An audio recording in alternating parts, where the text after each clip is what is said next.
Today's subject is... My generation. My generation. My generation. My generation.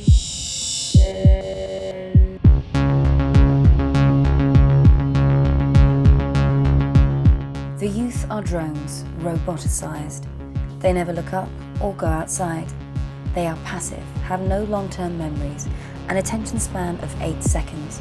They don't know how to communicate without emoticons, and words have been reduced to text speak. They have a consumeristic and throwaway culture. These are just some of the ways that the youth have been portrayed to us in the media, that technology has changed everything, and that the youth are being exploited by it.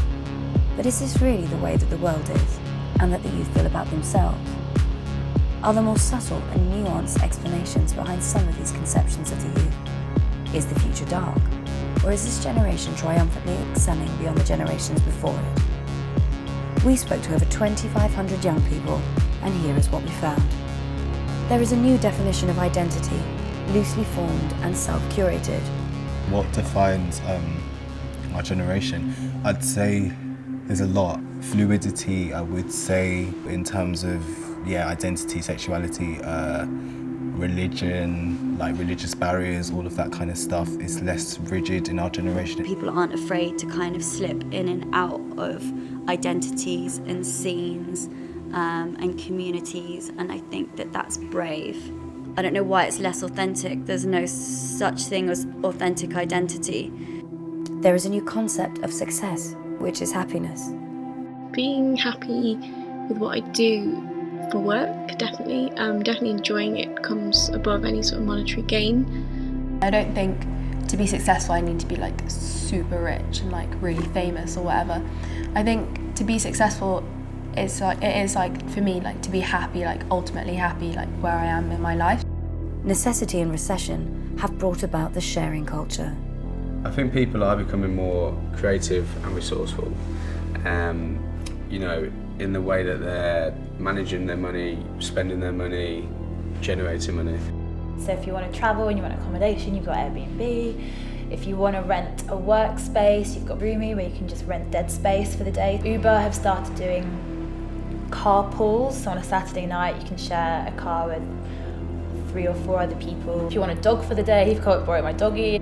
Gender has become one of the most important and meaningful issues for this generation. Certainly gender is one of the kind of the main battlefronts, I think, that this generation is fighting on. And I guess again it does come back to technology. People who were previously, for whatever reason, unable to or perceived to be unable to do certain things can now do those things.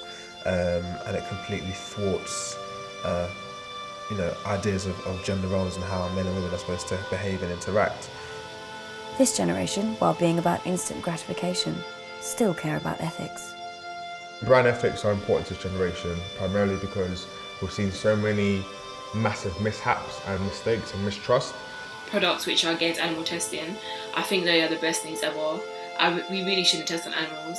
Like it when a brand shares my values, especially when it comes to sort of the environment, healthy eating, sustainability, and anti-animal cruelty, that sort of thing. I think that a brand these days who doesn't try and align themselves with their their customers, their viewers, whatever their fans' values, they're onto a losing game from the start, really. Social media has brought with it powerful forms of influence. Between the age of 17 and 19, where I realised that I could actually not just be looking on from the outside, kind of looking through a window into brands and worlds and music and everything I love, but I felt that I could actually step in and help drive that change, I guess, and I started to feel empowered. My friend was gonna get like these shoes or something, and I tagged her in a post where it kind of showed someone else wearing the shoes, and they didn't really look that nice because I didn't really like them that much. So I'd like to think that maybe the outfits or the clothes that I put on my Instagram, I like to think they influence people, maybe perhaps change their clothing sense or whatever. We are in a new era of health and balance. I think young people are more aware about sort of healthy living and sort of mind well-being, because it is just something that's being spoken about more openly. You know, a few years ago even, especially with mental health, it was this taboo subject that no one really spoke about. It's cool to be fit, and people want to be fit, not thin. Everyone bought a spiralizer, everyone has a NutriBullet, everyone has like cool leggings or whatever that they wear to the gym. And I'm really into like health and being like the best I can be in a way, because I feel like what we eat and the way we treat our bodies like affects our psychology. This generation want a different relationship with brands. more authentic ways to advertise and promote things speaks to us more than brash, obvious advertising. And the ideas of sex sells, yeah, I think most of my generation's probably over that. I'd be more interested in something, in a cooler association with something, or something a little bit more creative. Really like laid back, really chilled. And I think that speaks to the younger generation more than being like this like high production, slick advert. I think it's all about being on their level. When a brand does something wrong, it can just go so wrong so quick. It can be within the public eye in minutes, literally. Boom, it's out there, you know, it's getting retweeted, it's getting shared, it's getting talked about essentially.